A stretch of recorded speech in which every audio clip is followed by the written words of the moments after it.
Football is America's America. football Let's is go. football is America. And if you don't like it, you can kiss your candy ass. For the moment in time. I don't give a damn. Oh my God. You love it. It's 30 to 27. Chiefs win. Chiefs win 30 to 20.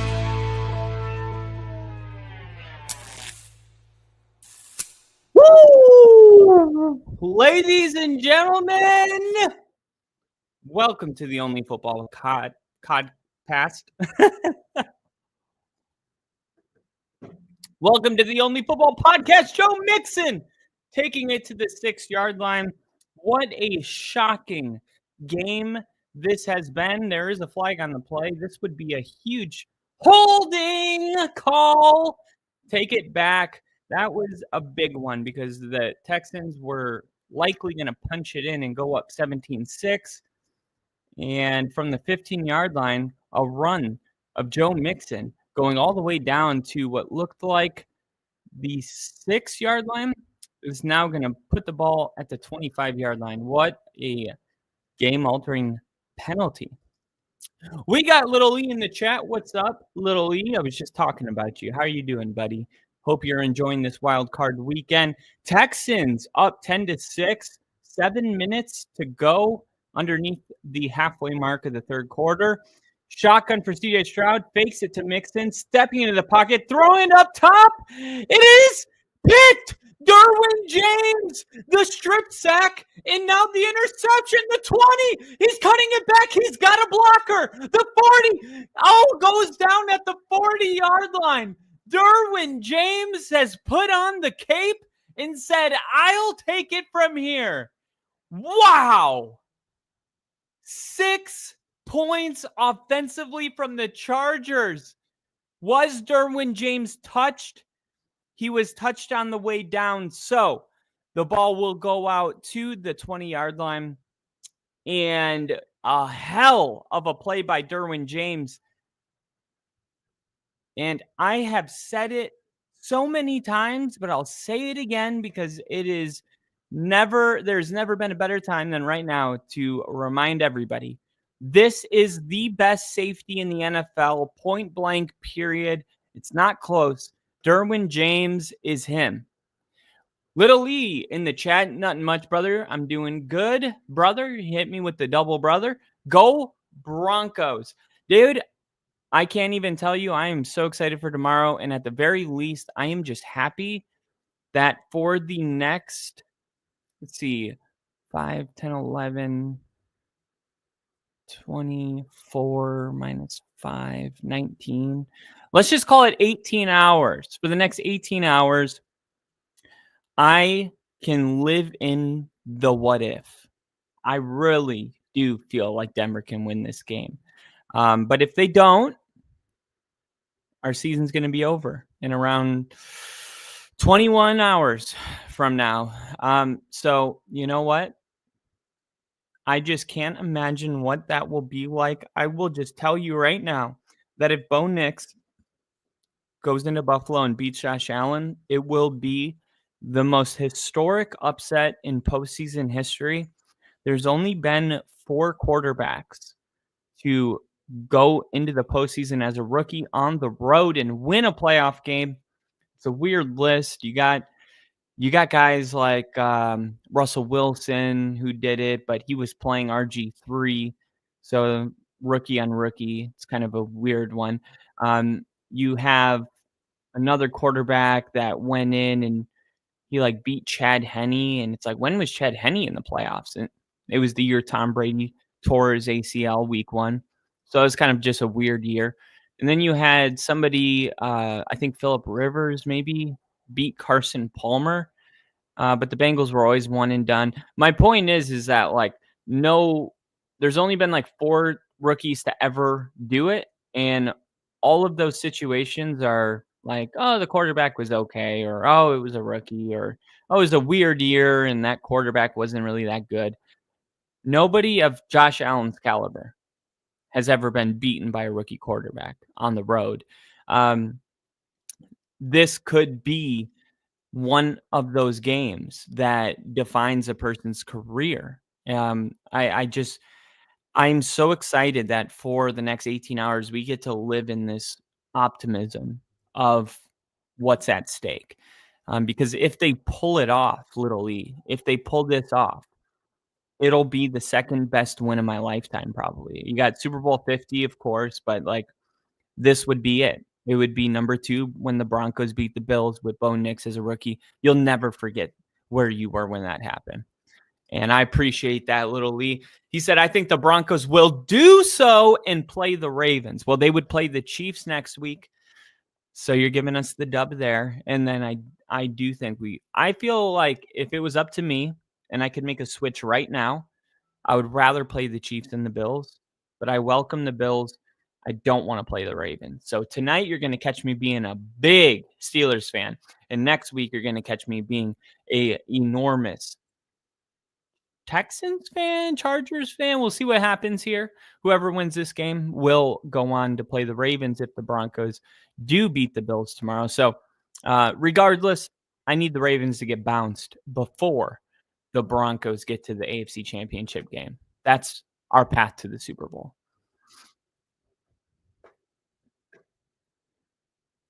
Oh, no.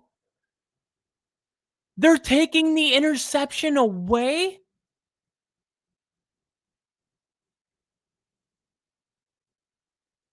No, that's dude, I'm a Broncos fan. I got no reason to go Chargers here.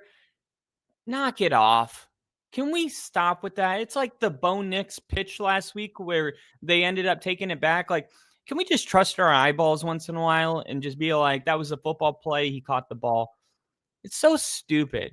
You slow it down to such a slow frame that the tip of the ball was touching the turf. Such bullshit. What a great play by Derwin James that is going to be taken away because I don't know. To me, that's a catch. I mean, if you're going to take that away, then Marvin Mims's game with 13 seconds left against the Bengals to send it into overtime, you got to take his catch away then. So give me some consistency. The Marvin Mims one stood, and this one gets taken back. I don't get it. Little Lee said, if the Broncos beat the Bills, they'd play the winner between the Ravens and Steelers. That's not true, Little Lee. They would play the Chiefs because the lowest remaining seed would be who the Chiefs play, and the Broncos are the lowest seed in the playoffs. So the Broncos would play the Chiefs. And Little Lee said, I agree with the consistency of the calls. Yeah, you would have the 1 seed playing the 7 seed.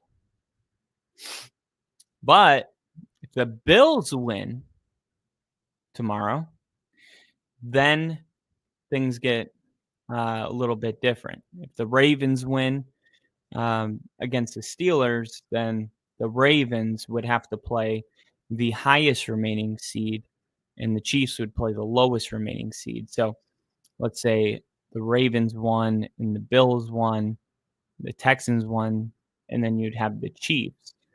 The Chiefs would play the Texans because they would be the 4 seed, and then the Ravens would play the Bills because they would be the 2 and 3 seeds. Oh, false start, free play. CJ Stroud, let's see if he chucks it up. Taking a shot. Oh, man. Threw it up to Nico Collins, but I just feel like he put way too much air on that ball, and he just didn't have time to get his feet down. CJ's got to make a better throw than that. You got a free play, man. Come on. Little E said, you're right. Ooh, I like that even better. Dude, I am all for that. Give me the fracking Chiefs. I would sign up for it right now. As I said, if I could play the Chiefs tomorrow instead of the Bills, I would rather do that. But I like the way the Broncos match up with the Bills and the Chiefs. Do not like the way we match up with the Ravens. The Ravens are the only team that I don't want to play. I'll play the Chargers, Texans, the Steelers, Bills, and Chiefs. I would go Ravens, I don't want to play. Bills, I don't want to play. I guess I would put the Chiefs underneath them. And then Chargers, Texans. I'm not scared of Chargers, Texans, Steelers at all. Not at this point in the season. I feel like we're firing on all cylinders right now, but we'll see what happens tomorrow. I feel good. I haven't felt this optimistic about a Broncos team in a very long time. So that's got to count for something. It is 3rd and 22. All right, let's see what happens here. Ball on the 31-yard line. CJ Stroud, quick slant, gets the ball to the 18-yard line, but that is all just the setup. A makeable field goal that is, in my opinion, an important one because it will extend Houston's lead from 4 to 7. And for the Chargers, I mean, look, you haven't even gotten 7 points in this game, and you got 5 left in the third, and 1 touchdown ties the game. You got to be somewhat happy with your defense giving you a chance to win this game on a day that your offense is struggling. Did not expect it to be this difficult for the Chargers. The field goal is good, which means it is time to update. Nope, not that ticker. The ticker. Chargers 6, Texans 13.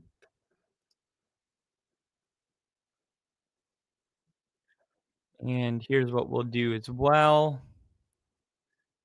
Super Wildcard weekend. Copy. I'm going to get my ticker going across the bottom. If you're new in here, first off, I want to say welcome. Welcome to the Only Football Podcast. It is Super Wildcard weekend. Let me know if you are a fan of the Chargers or the Texans. Let me know who you got winning this game. If you have a dog in the fight this weekend, congratulations. That's a damn good feeling. It's been 9 years since I got to feel that, so I am enjoying it. Like I said, for at least 21 more hours. The Broncos-Bills game will be the first game played tomorrow. It'll be played at noon my time, 10 a.m. West Coast time, 11 a.m. Colorado time, and 1 p.m. in my home Florida. But I am Tennessee right now. But it's funny, I still call the football games the 1 p.m. slate. That's what it's always been. Tomorrow is the football games I got to say I'm most excited for. Of course, the Broncos speaks for themselves, but also the Packers and Eagles. A lot of people know that the Packers are my second love, and I'm really excited to see if love hurts or not. There we go. And my ticker is ready to go on the bottom of the screen. Here's what I want to add to my ticker. I want to add the times that they're going to kick off. I'm going to do Central Time. Here we go. Chargers at Texans. We'll go third quarter.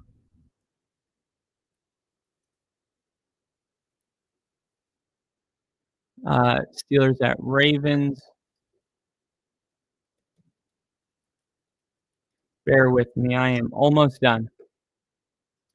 Okay, Steelers at Ravens, 7 p.m.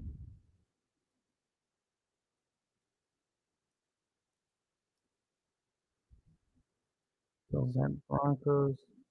More.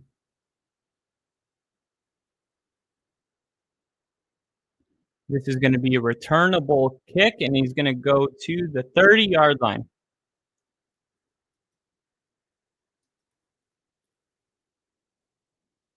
What's the date? January 12th.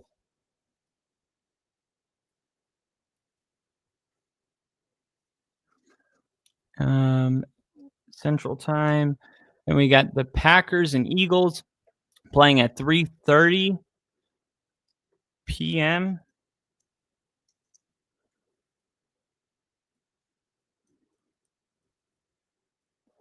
Then we got Commanders at Buccaneers playing tomorrow at 7 p.m.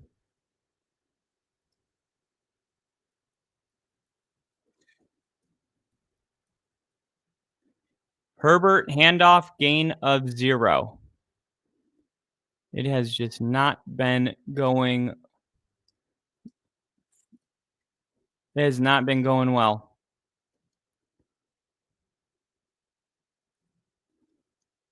Let's see.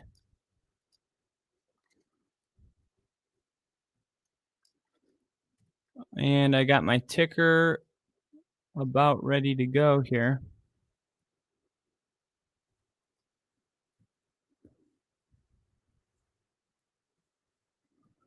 Wow, Chargers nothing since the first quarter. Here's a throw to the 30. Ooh, that's going to be a gain of 3. There we go.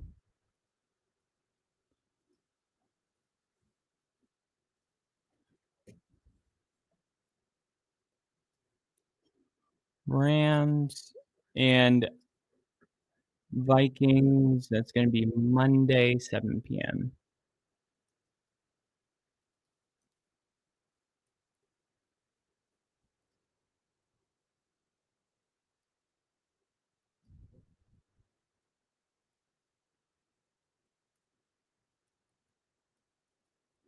There we go.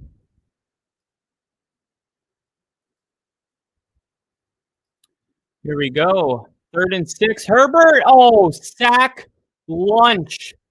Num, num, num, num, num, num, num. Unbelievable. Unbelievable. The Houston Texans defense has really come to play today. I was not expecting this. Justin Herbert. Gosh.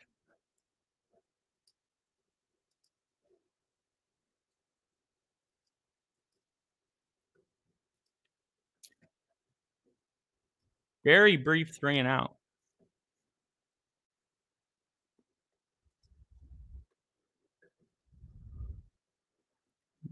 Very good field position.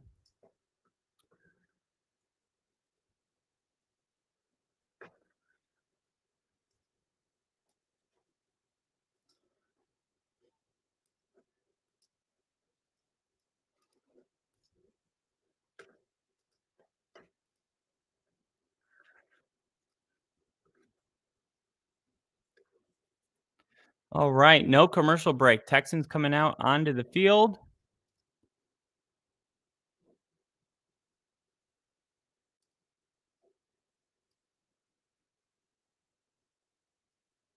They're going to hand it off to Joe Mixon, and Joe Mixon is going to pick up 4.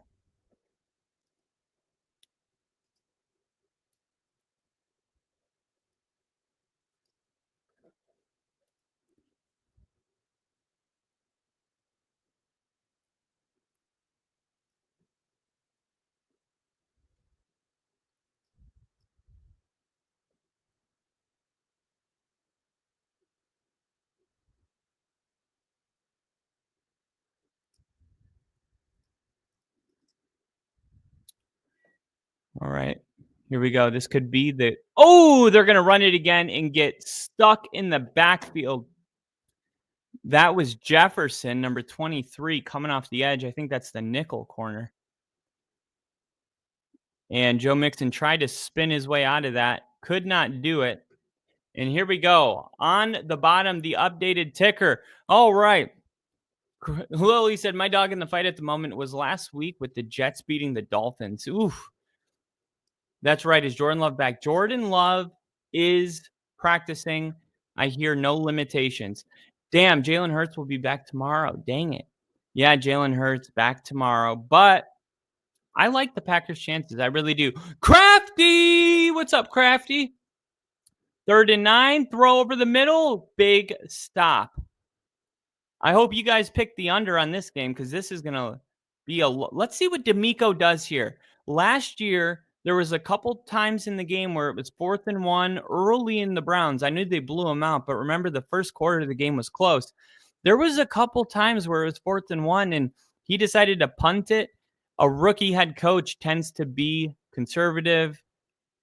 And, you know, this is second game, 4th and 3. They're going to punt it. I was thinking he's more likely to maybe just roll the dice on some of these in his second playoff game. But This one will be a punt, and not a great punt, a terrible punt. If you punted it from the 50-yard line, so you want to pin him at least between the 10-yard line and the 1-yard line, and it's at like the 24-yard line. It's like a 20-yard punt. Hurts might be a little rusty. He hasn't been able to even practice in weeks. That's a very good point. And Crafty said Texans D is like a vice. And I think my D is like a vice, if you know what I'm saying. I'm just kidding. Crafty said Hurts and Brown are both back. Jalen Hurts and A.J. Brown definitely necessary in order to go on a Super Bowl run for the Eagles. All right, well, let's see. Let's see what the Chargers can do.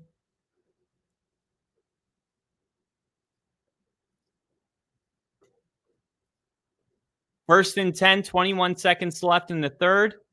Herbert, snap, looking to pass, fire. Oh, interception! Interception, and it's going to be a pick six, no flags. Herbert is playing like terrible right now. Herbert overthrew his receiver, and the corner just took it back to the house. Wow. Wow, that was Murray. Look at this throw. Herbert is so out of rhythm right now. Oh, he tipped it. He still overthrew it. Maybe McConkey could have caught that, but look, Herbert is out of rhythm. That ball should have already been released. He threw it a second late. He overthrew it. He had a clean pocket, but still felt like he was under pressure. Herbert is not right in the head right now. He is, I don't know if it's the pressure. Keep in mind, this dude was upset 27-0 against the Jaguars and lost the playoff game. Now, just because we haven't been talking about it doesn't mean that it's not playing on repeat in his head. And that is the kind of throw that makes you wonder, obviously, what's going on with Justin Herbert, because we've seen him play better. We know he's better, but he has yet to win a playoff game. You know who has a playoff win? Marcus Mariota. Justin Herbert, often considered a top 5 quarterback in the league. At some point, the results have to be, the results are overdue. And then he comes out here against who many people considered the worst team in the AFC. And it's not just that the Texans are playing really well. It's that Justin Herbert's not playing well at all. He's not.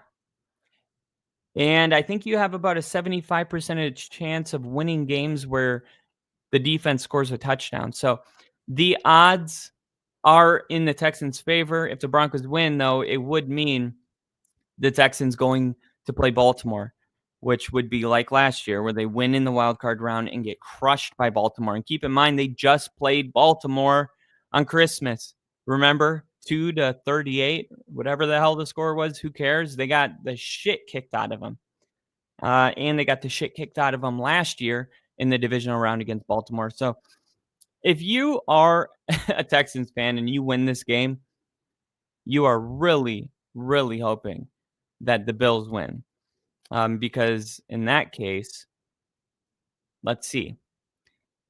If the Bills win, then the remaining seeds would be the 1 seed, the 2 seed, the 4 seed, and then the Ravens are beating the Steelers, so the 3 seed.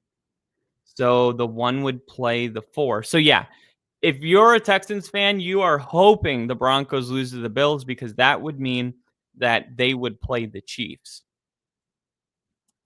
It's not very common that you want to play the 1 seed and you really don't want to play the 3 seed, but that's where we're at this year. First and 10, let's see if Herbert can get back into it. They're going to run the football. Who would have thought when I said 15 seconds left in the third quarter that we would have 2 possessions left to be played and a touchdown to be scored? Wow. Little Lee said, I don't get why the Chargers don't feed it to J.K. Dobbins. I mean, I can't say, but I will say that the running game hasn't been there for the Chargers today for whatever reason. Crafty said that pass rush is starting to get to Herbert, and you can definitely tell. Maybe the wildfire situation's affecting LA as well. Possibly. I don't know what their practice schedule was. Nick said, we are witnessing playoff Chargers. Oh my God, you are so right. And it's wild because I came on here the day Harbaugh became the coach, and I said, there's no such thing as chargering. And here we are.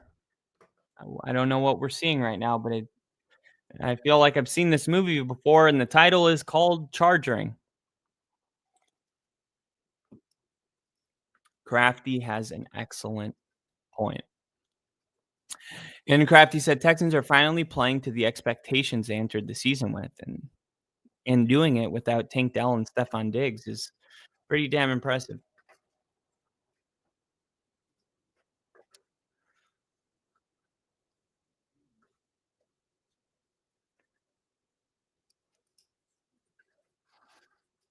Let's see.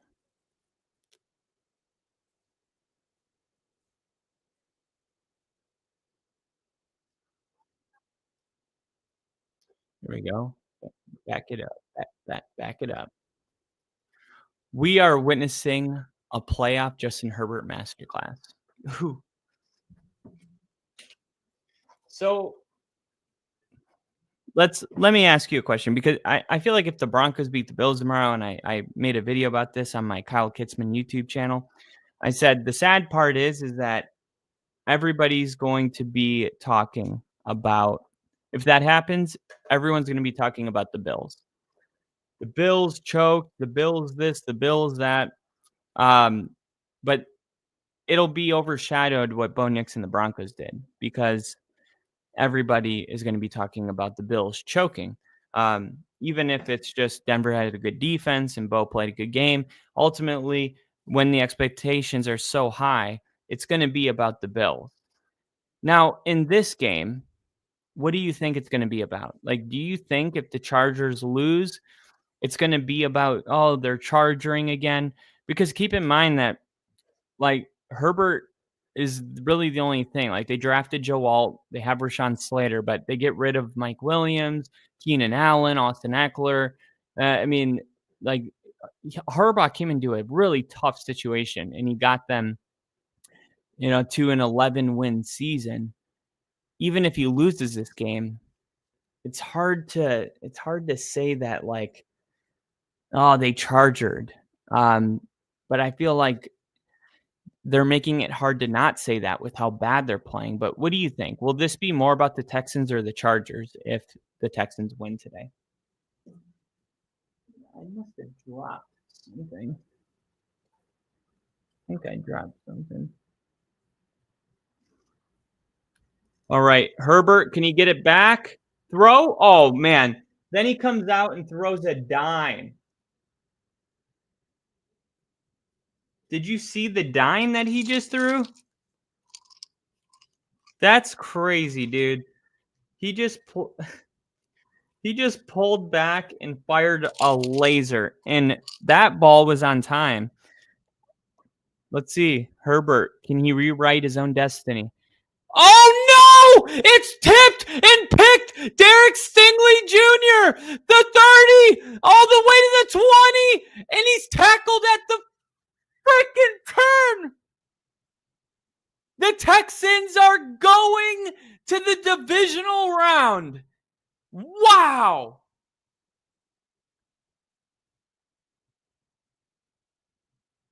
Will Dissly, another drop. The first drop went to the ground. This one might have been a kill shot. And he didn't get the tackle. Dude missed the catch. The ball got picked, and then half-ass tackled him. And then half-ass ran down the field. How much money does Will Dissly have in the Texans? Holy crap.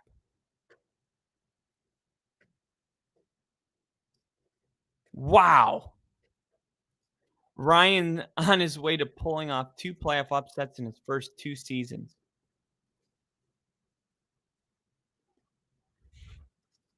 Can somebody say Joe Mixon touchdown?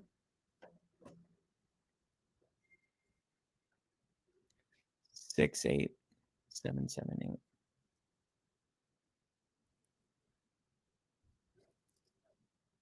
6-8, 7-7-7-8.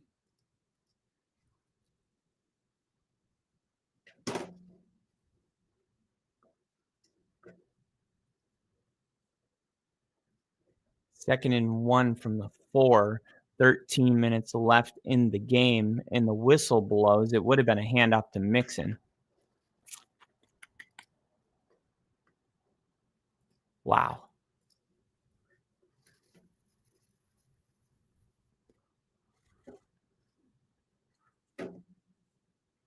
Unbelievable. What are the refs doing? Let's go. If I'm the Texans head coach, I'm like, come on, dude. We got the momentum. Why are you stopping the game for a minute? Reset the clock to 13:02. Come on. Let's go. We're trying to ride some momentum. Come on. Football is a game of momentum. Can't stop it for 2 minutes while we're coming off of a turnover, trying to punch it in the end zone. I would be pretty fired up if I was D'Amico Ryans, but there's nothing you can do about it. You can't cry over spilt milk. Be good enough to punch it in here.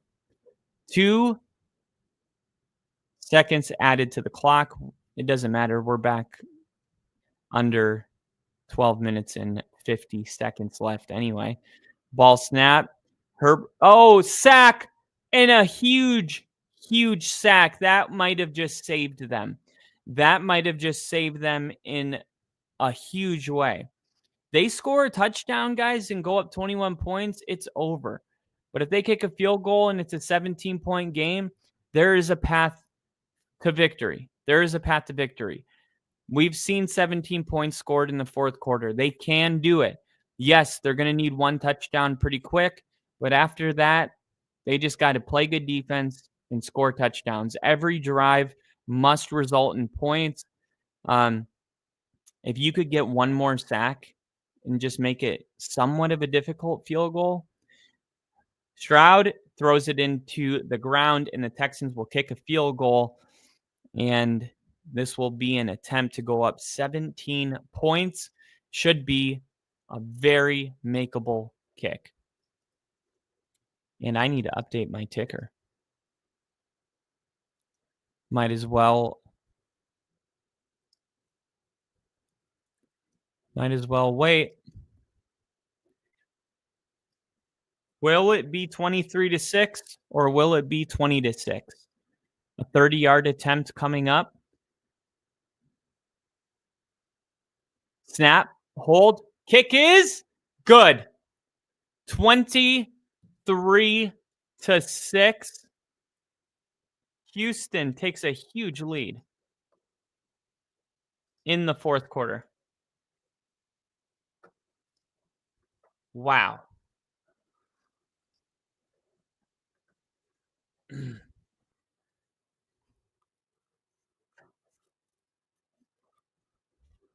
I got an idea.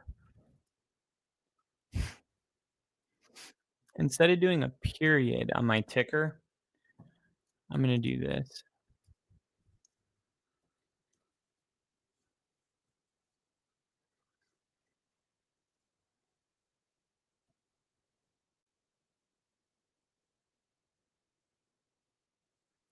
Yeah, I like that.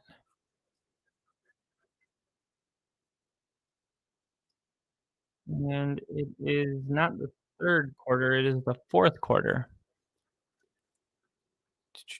And Broncos, Bills, time Central. We're not going to do a period. We're going to do a line. Eagles, Central time.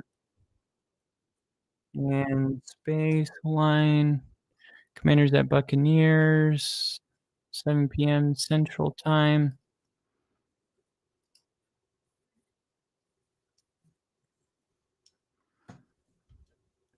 Monday. Vikings Rams. All right, let's see what this looks like on the ticker. Yeah, I like the little lines. Refs are charging. Refs screwed the Texans there. Yeah, man, they were about to run it on, what was it, 2nd and 2, and then next thing you know, there's a sack, and I really do feel like the refs just might have cost the Texans. Isn't Disley the one who had that big drop earlier that cost him a 19-yard conversion? Yes. And that drop fell harmlessly to the ground. This one cost him 3. I bet nobody was more happy than Will Disley that the refs couldn't figure out how much time was on the clock, because that momentum helped out the Chargers. All right. Herbert, we've seen him start 3 drives now in the last 3 minutes.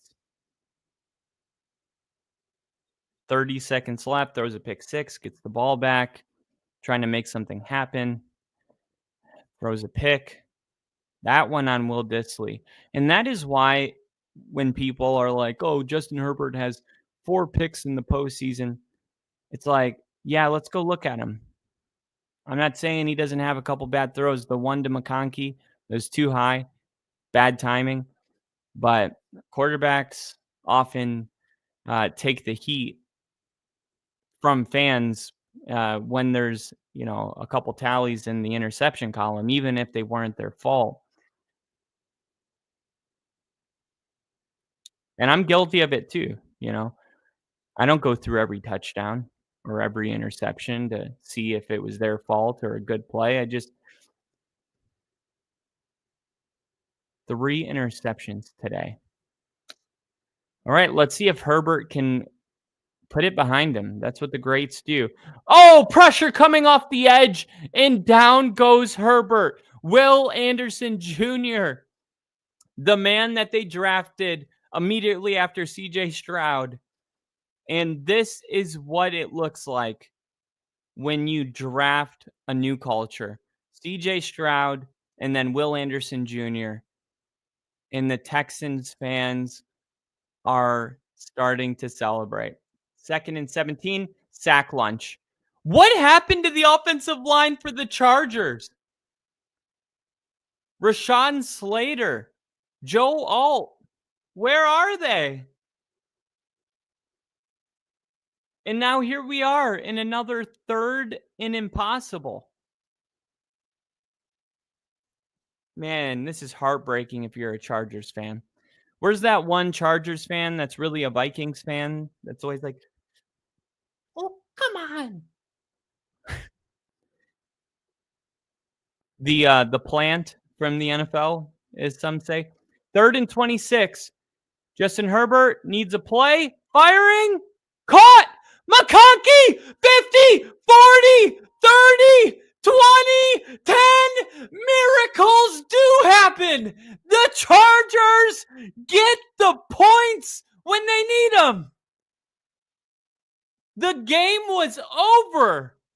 3rd and impossible. And McConkey comes down with a 90-yard touchdown reception.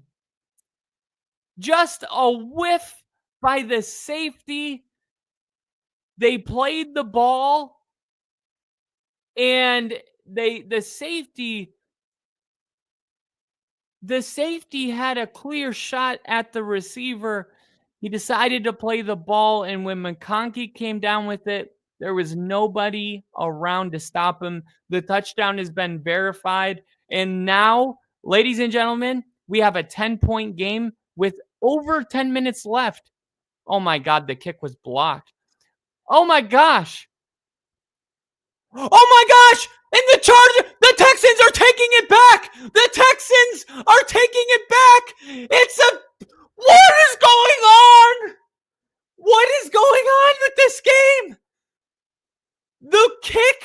was blocked. It went 30 feet in the air. He waited to catch it. He went to bat it down. It did get batted down. The Chargers picked it up and ran it back. If you bat it down, well, how does this work? I thought if you bat it down, it's dead. What the frick is going on? What is this game? Welcome to Wildcard Weekend, ladies and gentlemen. This is why the NFL named it Wildcard Weekend. It's the perfect name. And instead of being a 10-point game, it's going to be a 12-point game. And Harbaugh is doing the right thing by getting his team fired up because it's a 2-possession game. That's the point. It would have been great to make it a 10-point game. All right? But guess what? It's a 2-possession game instead of a 3-possession game with at least 2 possessions left of time for us. So, no, the game is not over because of that play to McConkey. That play was huge.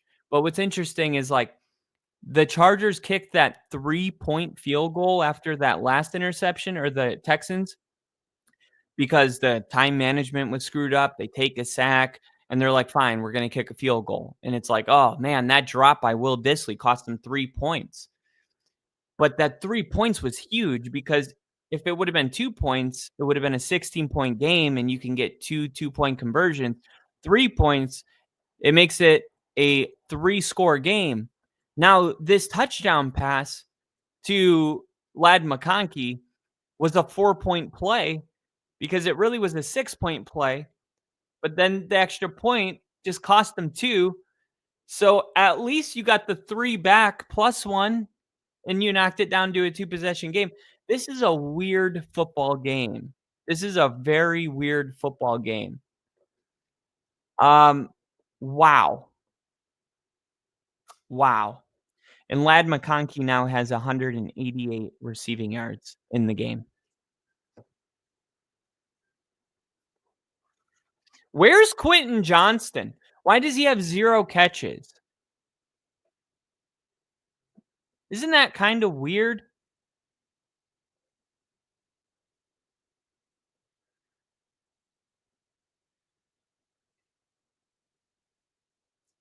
Very weird. Very weird.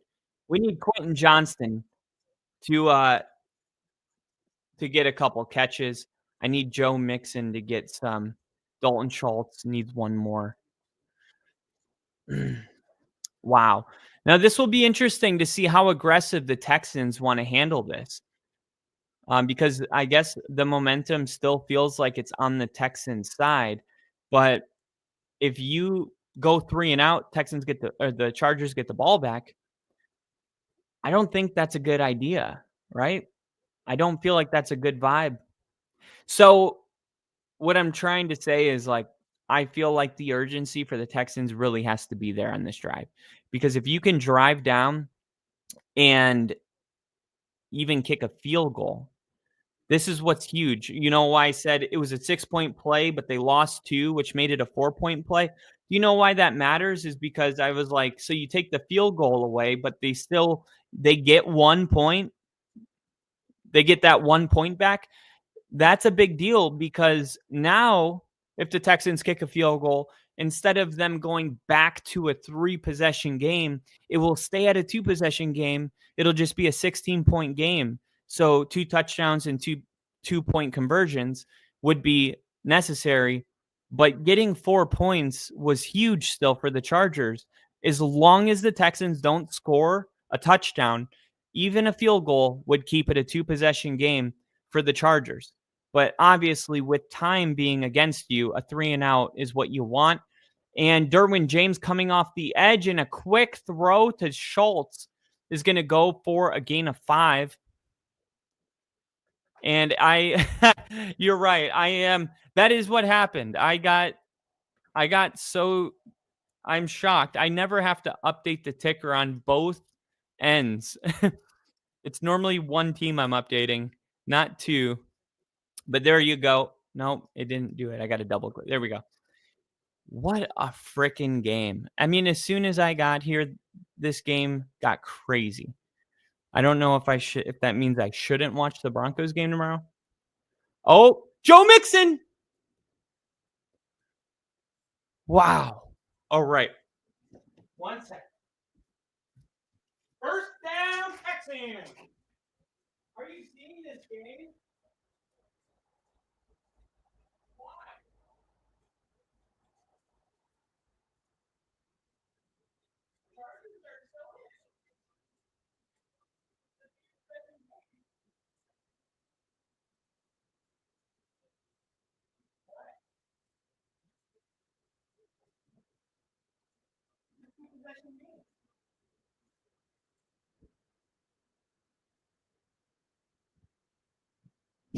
Whoa.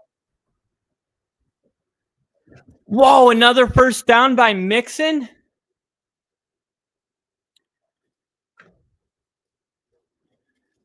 Dicker stupidly batted the ball down, which kept it alive instead of catching it, which would have been what he was in. I'm not gonna lie.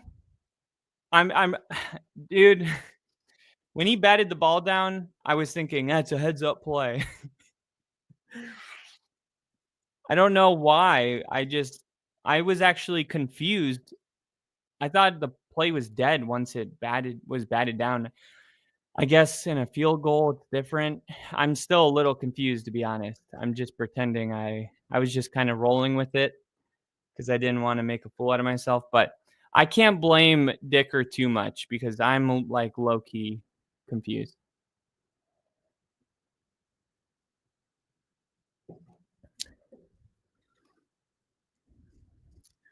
Because I mean, if it would have been a fake field goal and it was a pass and it was batted down, wouldn't it have been incomplete? But because he tried to kick it, it doesn't count that way. Because he bat it down behind. I guess it happened behind where he kicked it. So oh no, Joe Mixon is taking this game on his shoulders. Joe Mixon wants it. Chargers defense has been what has kept them in every game this year, and they need them to step up with the season on the line. Jim Harbaugh is like, dude, I want to play my brother next week, so I need to win this game, and I need Denver to win tomorrow, but he is 7 minutes away from going home. Safety blitz coming off the edge and another run. And this one is only going to go for a gain of 1. Hutchinson, not a great block. I think I've told you guys this before, but number 19, Xavier Hutchinson, my brother played high school football with his older brother. My mom is friends still to this day with his mom. He was drafted 2 years ago, and I remember she was telling me about it. And he hasn't really seen a ton of playing time. He's gotten more snaps this year, but with the injury to Stephon Diggs and Tank Dell, he's being relied on. Here's going to be a handoff on 2nd and 8, and it's going to be a very, very crucial loss of 2 by the Chargers. And that was Fox, number 56, a really good play.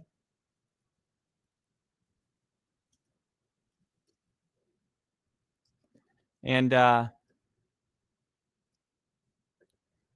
was Morgan Fox. And Morgan Fox this year, his overall grade is a 52.9, ranked 131st out of 219 defensive interior linemen. So here we go. CJ Stroud rolling out, going to tuck it and run. Ooh, was he going down? Wait a minute. This is no. This is bullshit. I'm going to have to. Thank you. No, that's bullshit. CJ Stroud, that's bullshit. No. I'm so sick of this because if this guy comes up and clocks him and hits him, Like, our season's on the line. If you get one more yard, it's going to be a penalty. This whole, like, I'm kind of going down, but I'm still trying to make it to the line to gain. No. You're going a great spot. Great spot by the challenge it. I'm tired of these quarterbacks playing both sides of the fence and then capitalizing on the defense trying to make a play. Look at this. He's like, okay, he's going down. I'm not going to hit him. And now he wants to pretend. No, it's not even close. Look right here. I don't know. Maybe he was getting tripped up and he wasn't trying to make himself go down. Maybe 7. I just feel like CJ's a really big guy. And if he wanted to pick up that first down, he could have done it easily, but he started acting like he was going down. And I knew while watching in real time that this debate was coming. Let's see what Gene says.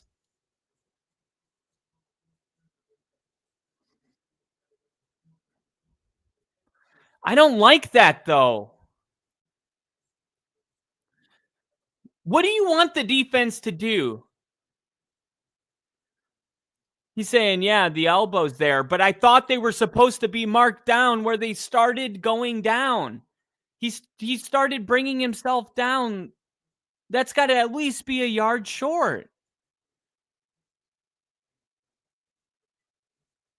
So what is this? Discernment? Who decides whether that right there, that half, I got 1 foot in 1 foot out. I'm not putting myself down, but I'm also putting myself down. Yeah, short of the line to gain. Good. That's a great call by the refs. Gene, you're an idiot. I'm sorry, but football is unwatchable if you make it impossible for one side of the ball to do something about a specific play. Go for it. If you pick it up, great, but no. What do you guys think? Do you guys agree with me on this? Nick said somebody would charge the Chargers for charging so much. Ball stays alive if it remains behind the line of scrimmage. Good awareness by the Texans. That's what I figured. Except they won't be going home since it's on. Oh, yikes. That is true. But you know what I mean. Win or go home, like the phrase. Nick said the Chargers defensive playbook was lost. Oh, damn. You guys are on one right now. CJ Stroud does it himself, picks up the first down. Wow.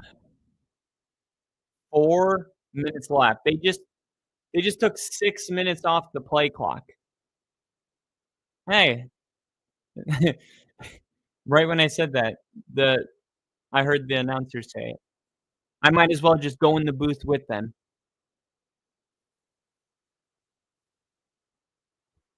Look at this, Chargers. Your whole season on the line, and you can't get off the damn field. Here's another run. That's on Derwin James. Stiff arm and another first down. And he took himself down inbounds to run the clock. Look at this. Derwin James is coming off the edge here to prevent this play. And I think it was Stover, Cade Stover, the rookie tight end, who picked him up. All the cameras are on the stiff arm, but I want to see the block Cade Stover put on Derwin James, because that was really what created that play. Because Derwin James was coming off the edge that Mixon was running, and he was taken out of the play. Wow. And we just got to the 2-minute warning. Is that what just happened? No.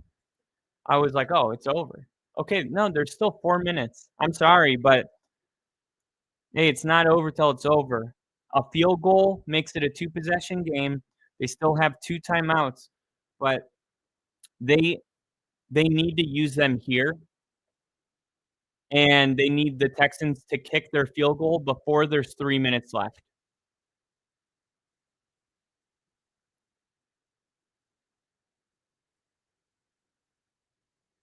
Did Mixon go out of bounds?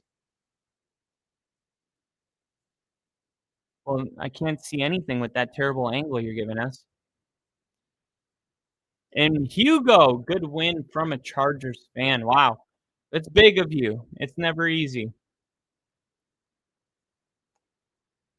I feel like the Texans played a good game, but I also feel like there's just certain things that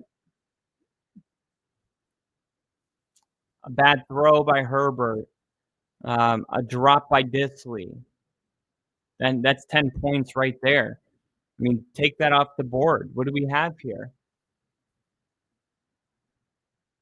We have a 13-point game. We got a 3-point game. So if you held them to a field goal, a touchdown would have won by a point. Like, those are 2 mistakes. I mean, but you know what? The Chargers or the Texans, they capitalized on those mistakes. So give them credit. And on top of that, that 2 points that they got from running that kickback, you take that off the board and then add 1 to the Chargers, and it's a tie ball game. Isn't that crazy?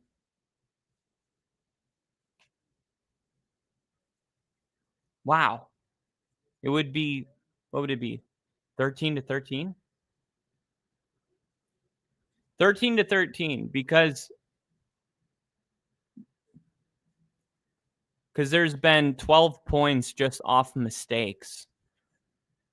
And then add 1 point to the Chargers if they make the extra point. So take 12 away, add 1 to the Chargers. To me, this game is, for me, it's more about the Chargers' mistakes. But I'm going to give credit where it's due for the Texans being able to capitalize on those mistakes, catch those interceptions. But man, the Chargers just really played their worst game of the season today. That's really the way I'm looking at this right now. Do you guys have a same opinion or maybe a different one? All right, let's see what happens. Chargers have 2 timeouts, 3 minutes, 58 seconds. It's going to be a handoff, and it's going to be a gain of 2, and a quick timeout should ensue.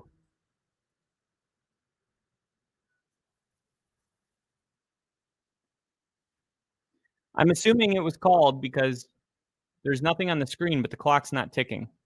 There we go. Woo! Broncos at Bills tomorrow, streaming on Paramount and CBS. And what does that say? The only football podcast. All right, so watch the game tomorrow on Paramount, CBS, or the only football podcast. But I can guarantee you this: there isn't a better place in the world that you could watch that game than right here with me. You know what? I might actually go in the game tomorrow. Got my helmet. I don't know what's going to happen. I might go in the game. I need to get a real revo. That's my next buy. Run for Mixon. He goes down a yard short. How many F-bombs will Kyle drop tomorrow? Not nearly as many as passes will Disley drop. Who will drop more Kyle F-bombs? Will Disley catches? Over under is at 3.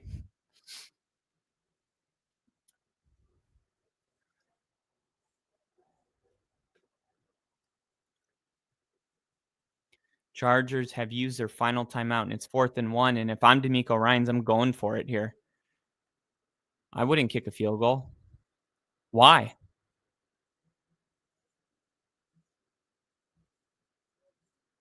Why would you kick the field goal here? Look, if the Chargers can score a touchdown and kick an onside and recover and score another touchdown, yeah. Or you pick up 1 yard here and the game's over. I don't know. To me, it's a no-brainer. I'm ending the game right here. And if you're the Chargers, you're so happy that they're making that decision because you have an opportunity here. And, Joe Mixon, touchdown. Wow. Joe Mixon is mixing the pot, and that pot is full of Texans doubters. Wow. Talk about stirring the pot. Everybody went with the Chargers this week, and DeMeco Ryans had his guys ready to go. DeMeco Ryans, did he get the foot in or did the foot go out? Looks good to me. Let's see this angle. That's a touchdown. Touchdown number 28. Wow. And Fairbarn with another extra point. It's 32-12. The Chargers got blown out. Everyone was worried about the Broncos getting blown out. Well, maybe they should have talked about the Chargers getting blown out. I can't tell you how happy this makes me.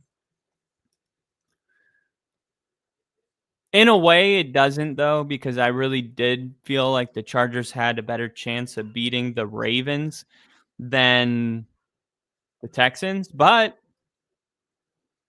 what are you going to do? Hey, this is the kind of win that maybe the Texans are.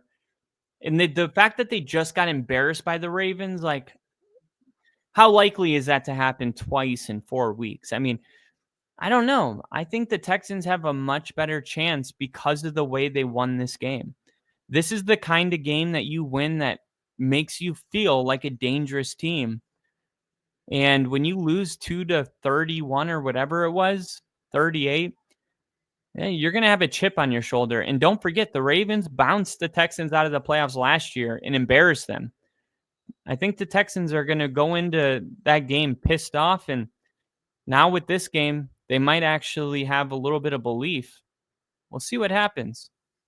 This is what the doctor ordered if the Texans were going to have a shot versus the Ravens.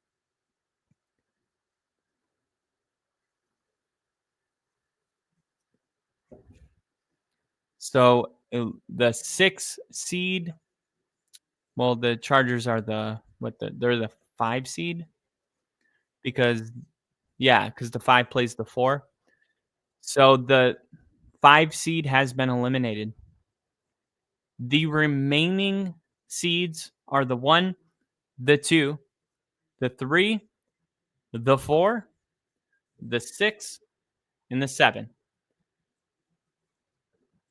But coming up after this, it's going to be a really close matchup between the Ravens and the Steelers. Well, it's predicted to be that way. We've been talking about the Ravens blowing out everybody that they play, and now the Steelers have a shot. Oh, another drop. Johnston, dude, you are ass. And now next year, when the Chargers are on the clock, don't expect another lineman. Although today it looked like they could use one. It is obvious that they need a wide receiver. Good job on McConkey. You need a top receiver. Maybe a star running back too.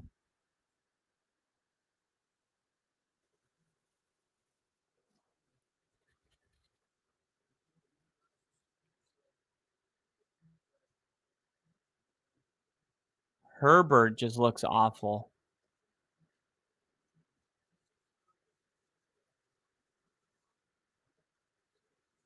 They didn't blow the whistle. They're calling it Texans ball.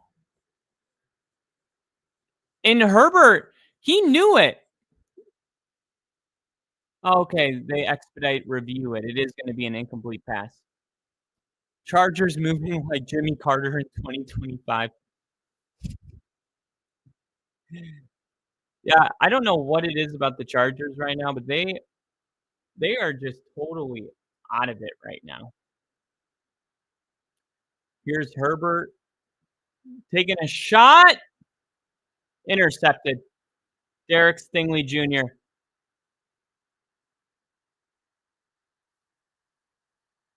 Wow. 4 interceptions for Justin Herbert. Wow. And welcome back to the NFL, Jim Harbaugh. That's just not a good throw. That's just not a good throw. King of ADHD. Go Broncos. Go Broncos, baby. Tomorrow we shock the world. We shock the world tomorrow. I said it yesterday. This weekend will go down historically as the upset wild card weekend. I got the Packers winning. I got the Broncos winning. I got the Rams winning. I didn't have the Texans winning, but the Texans won.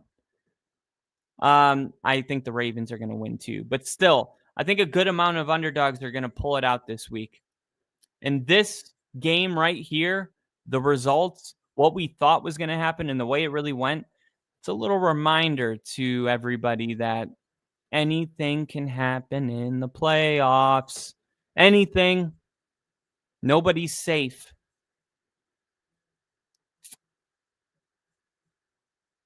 I love this.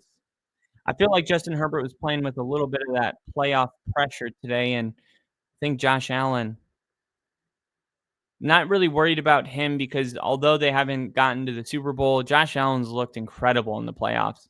Lamar Jackson has that. Let's see if Lamar looks like Justin Herbert in a couple minutes here. I'm wearing my Bo Nix jersey. Hell yeah, I'm going to be wearing my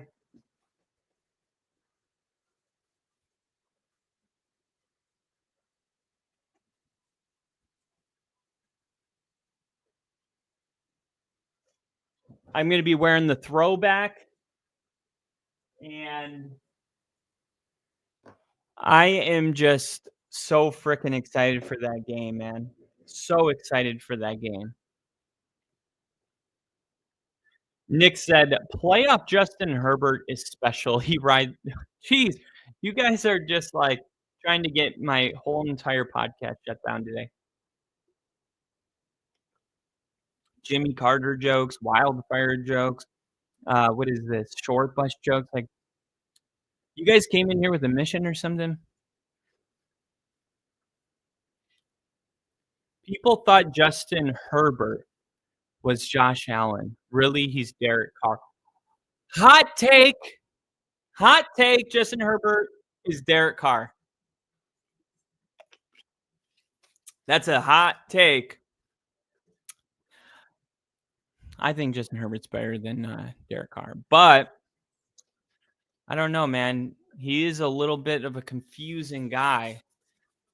I mean, he just has those games where he's like incredible, and then he has other games where like this. But he doesn't have a ton of these, you know? But is he going to be one of those guys that has them in the worst moment? Like, here's what I think. People, I'll play your game. All right. This would be my answer. People thought Justin Herbert was Josh Allen, but really, he's Carson Palmer. That's what I'm going with. So far, he hasn't proven otherwise. He doesn't have these until the playoffs. Yeah. Yeah, that's true.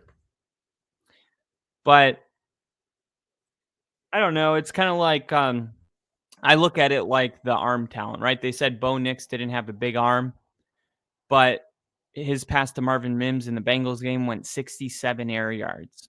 It's the longest pass in air yards since NGS, Next Gen Stats, started recording that metric. The last time it happened was the only time it further completion happened was PJ Locke to DJ Moore in 2016, and it went 67.6 air yards. So it was 0.6 further. But I'm like, look, you throw the ball 67 yards, like you can't make that up. Like you either have it or you don't. So once he made that throw, I was like, I don't ever want to hear about arm talent again, because it's like saying that it's like speed. It's like saying he just doesn't have that top end speed, but then you run a 4.3 40-yard dash. And it's like, we're not going to keep talking about it. If you either got it or you don't. You can either hit a curveball or you can't. Like there's no luck in the measurables. So I feel like Justin Herbert has had those games where you've looked at him and you've been like, yeah, like that wasn't luck. Like Justin Herbert looked great. And that's what's confusing about him, is when he looks great, he really is great. When he's in the zone and he's dialed in, he's a real problem. Like, but unfortunately, in the NFL, you're one loss away from people just going a totally different direction. He wins this game today, and everybody's like, he's solidified top 5. Now he loses the game.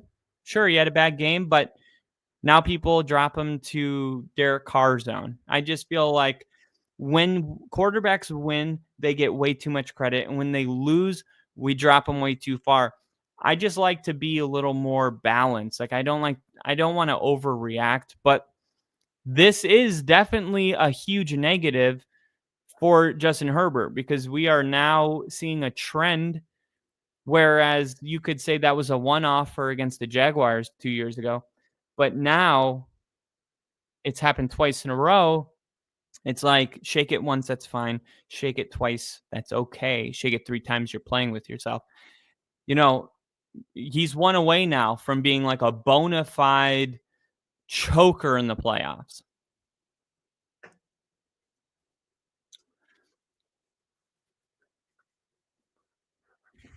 The Carson Palmer one. I honestly can't believe we were talking about Justin Herbert this way when his last year, maybe the offseason before, he was a consensus top 5, maybe who you would start a franchise with. Yeah. I wholeheartedly agree with the take, though. Yeah, I feel like it's the fairest take. I'm personally not one of the people that think Justin Herbert's a bad quarterback. I do think he has top 10 talent. But you got rid of Mike Williams, you got rid of Keenan Allen, you got rid of Austin Eckler. Like, you basically came into the team and you said, who are the best weapons on this team? Get them all out of here.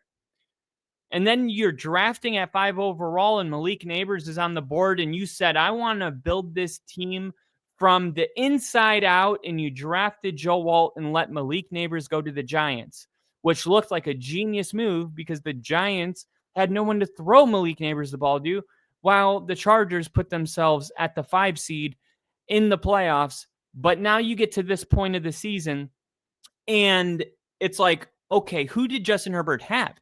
He lost both of his receivers. He lost his starting running back. His tight end got hurt. He had what was it?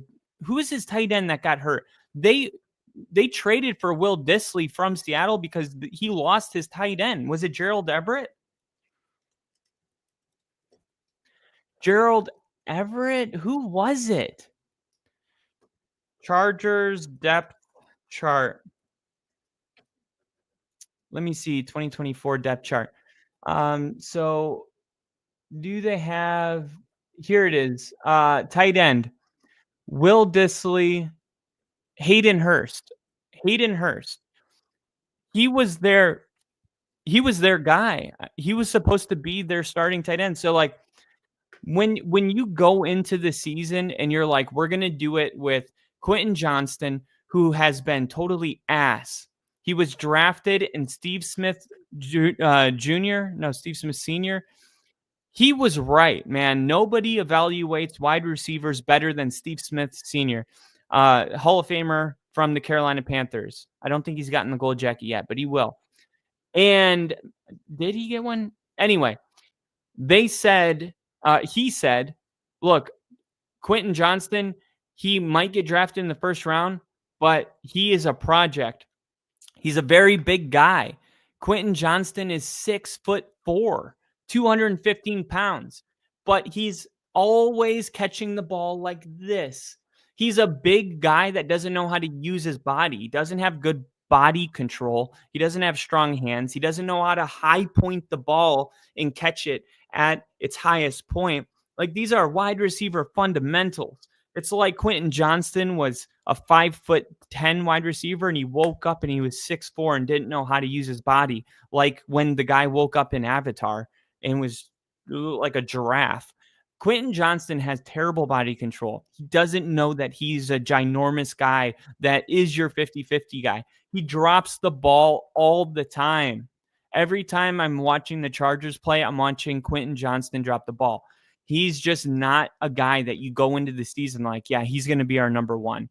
He was drafted that way, but it was a failed draft pick. And the only thing worse than failing at a draft pick is failing to realize you failed at a draft pick and trying over and over to get it to work.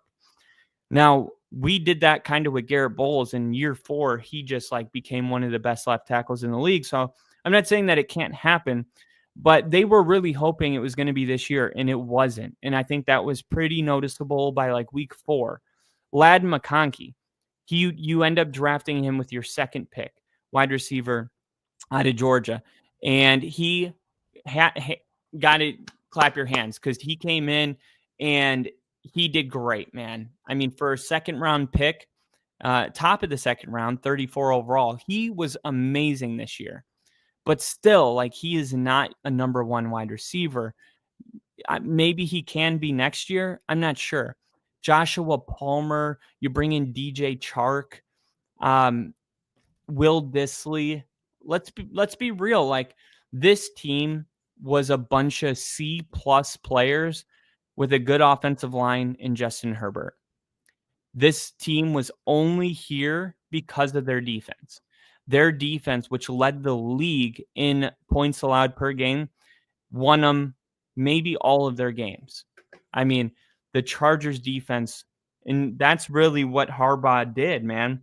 That's what he did for this team. He was like, look, we're going to lose all of our offensive weapons. So our path to winning 11 and 12 games is keeping our opponents under 20 points. And they end up leading the NFL, giving up 17.7 points per game. And that recipe will always work for you. But when you look at the scoring offense in points per game, the Chargers, man, they weren't terrible. 23.6 points per game, but I feel like that's inflated a little bit because they averaged 36 points per game in their last 3 playing bad opponents like the Patriots. But overall, like, the Chargers could have played better than they did today. I didn't feel like they could. They were, and I said this yesterday when we did our power rankings. I moved the Chargers pretty far down, and I was like, I feel like the Chargers are a next year thing. I just don't see it this year.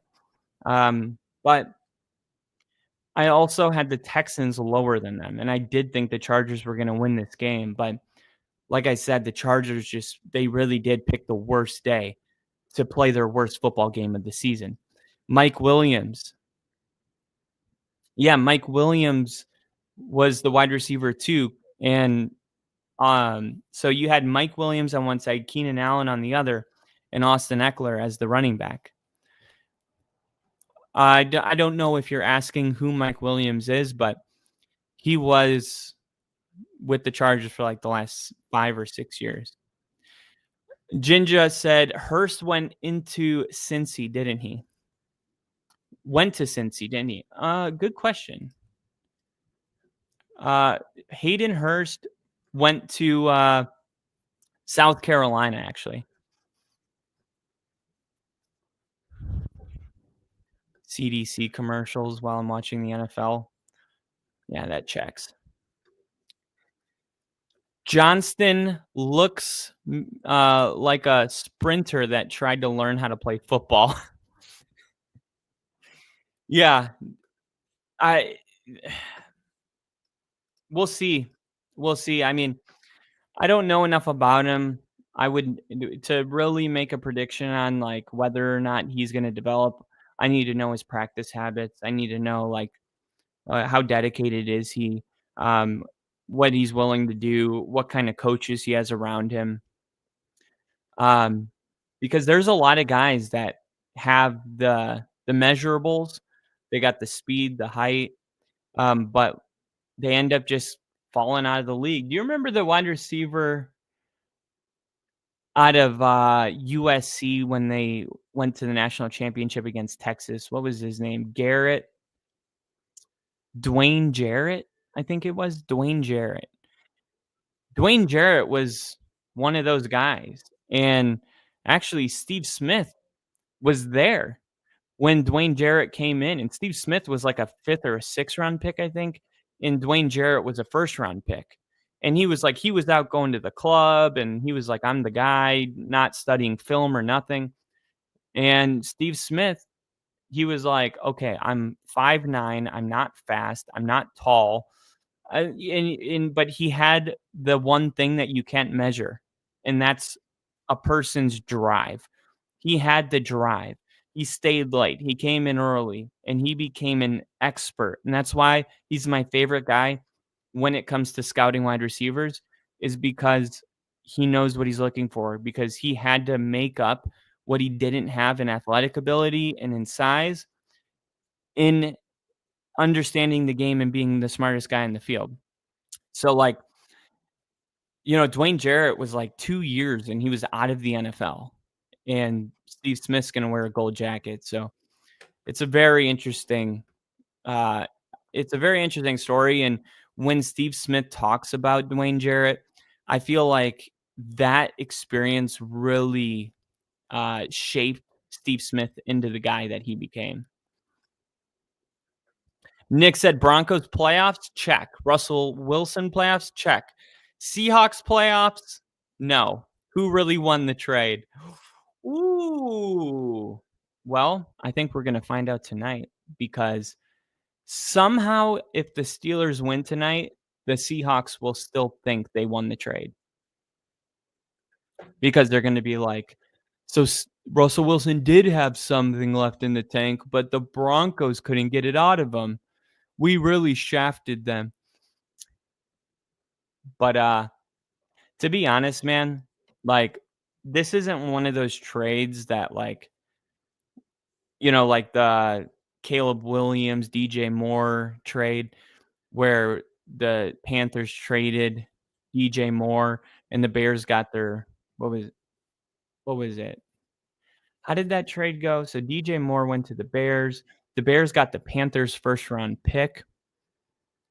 And what did the Panthers get? The Bears pick? Whatever it was, like, there are certain trades that take 5, 6, 7 years, and then it's like, okay, let's revisit the trade now that all those draft picks have been drafted. We knew, in my opinion, we knew at the end of last year that the Seahawks won the trade, and I don't think anything can change that. Dude, we got totally shafted. But honestly, I don't feel like the Seahawks even knew how bad Russell Wilson was. Like, I feel like it was just an accident, and it worked out better than they could have ever imagined. And I think this is a conversation worth having as we get ready for Russell Wilson's first playoff game in quite a while. And his last playoff game was 6 years ago, and it was his worst playoff game. So what will Russell Wilson look like today? Because it does feel like this is his last shot at having some sort of glory in the NFL. Obviously, nobody can take away what he did. Fastest quarterback to 100 wins, 2 Super Bowls in back-to-back years, 1-1 against Denver. Yeah, I mean, the first 10 years of his career, outstanding. But is he going to be one of those guys that peaked in high school and, he's the 30-year-old that's still going to the, senior parties and stuff, and he should have left 5 years ago? Or is he gonna go in tonight and say, "I still have a place in this league, and I know who I am," because we know Russell Wilson believes in himself. The question is whether he has it or not, you know?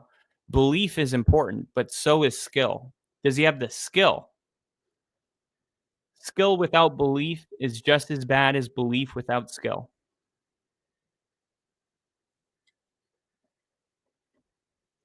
If anything, belief without skill is worse because it kinda means you're delusional. But the Steelers game is coming on. Let me know who you guys got. Is there any chance the Steelers win that game? That's what I wanna know. Seahawks' mistake was sticking with Geno instead of just using him as a transitional QB. I totally agree. I totally agree, and I don't even think Geno shouldn't have started this year. I think he should have started this year. But I also think that well, I mean, what do you suggest? Because by the time the Seahawks were drafting, 6 quarterbacks were off the board. So, there wasn't really a quarterback to take. I mean, for instance, if the Broncos would have drafted Terrion Arnold, the corner out of Alabama, to be on the other side of Surtain, and Bo Nix would have been as projected a second-round pick, and you got all the way down to I don't know why balloons just went, but would have gotten to, like, pick 22 or wherever the Seahawks were, and you wanna draft Bo Nix, I think that's smart.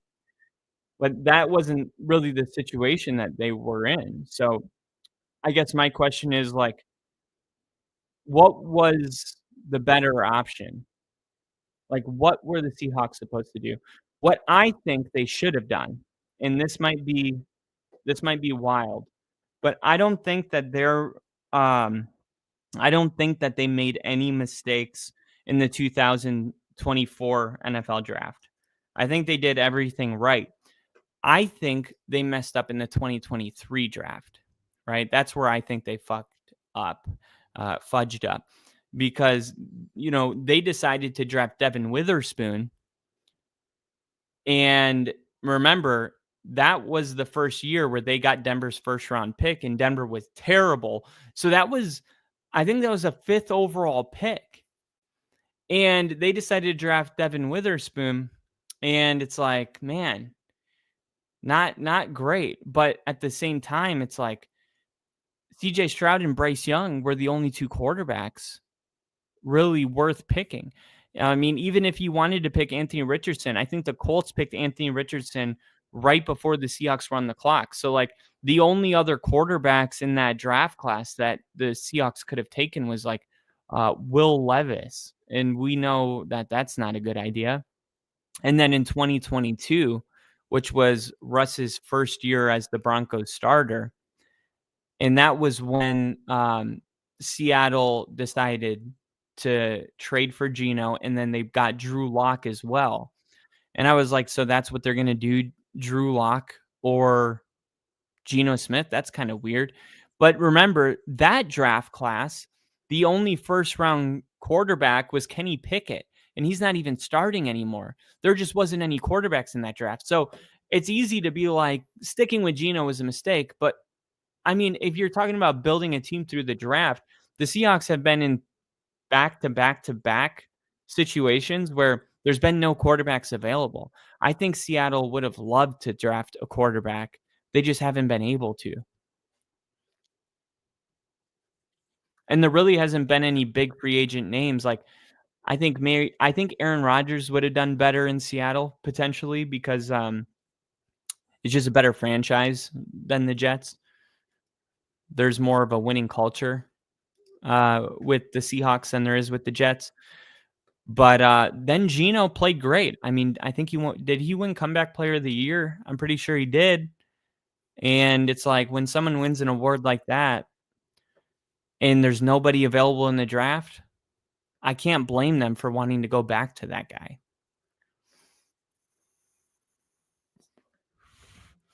Where the hell is this Ravens game? Oh no, it said Packers versus Philadelphia on NFL Network. I'm like, oh, that's week 1. Is this game going to be on like Amazon or some bullshit? Amazon. Oh, okay, got it. So Nick, he's got the details here. He said it was the Panthers got the first, the Bears got the Panthers pick and their first rounder next year. Okay. The Panthers got the Bears first round pick, and then the Bears got the Panthers pick and their first rounder next year. Oh, okay.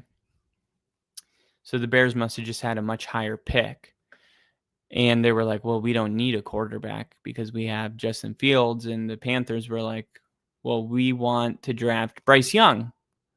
That's what it was. They wanted Bryce Young. Nick said, so wait, so the Bears were drafting at number 1? So they could have drafted CJ Stroud.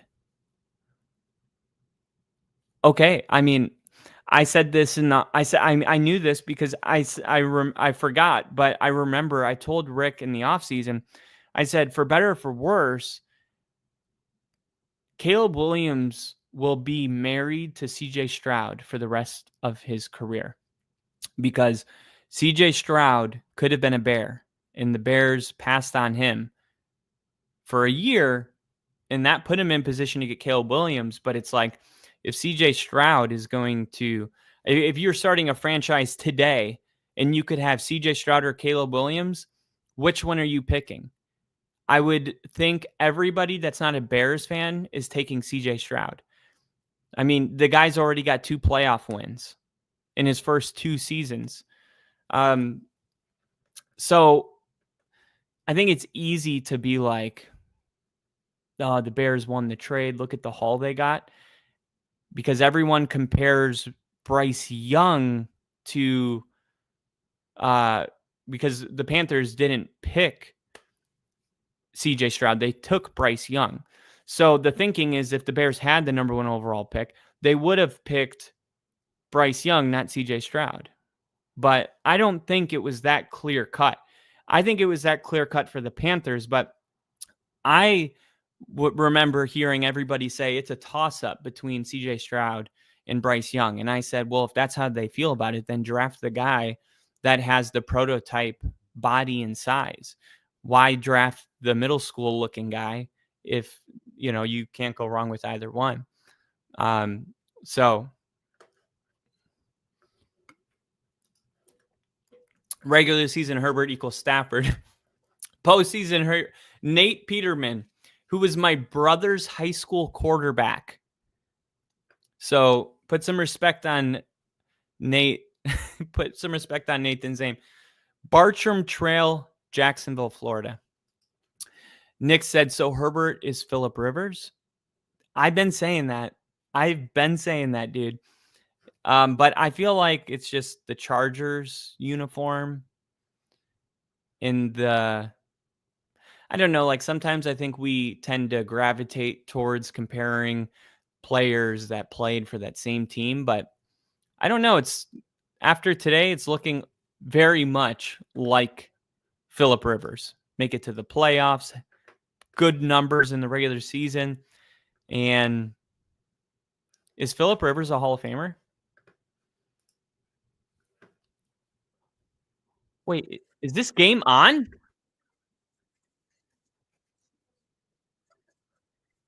Holy crap, the Steelers game's on. All right. I'm going to cut this and upload. I already got the game on. It's right in front of me. 12 minutes. Let me just end the stream so I can welcome people that are Steelers and Ravens fans, because they're going to go to YouTube and they're going to type Steelers at Ravens, not Texans Chargers. So I will be right back. I'm not even going to hit you with an outro. I'm just coming right back. All right. I'll see you in a second.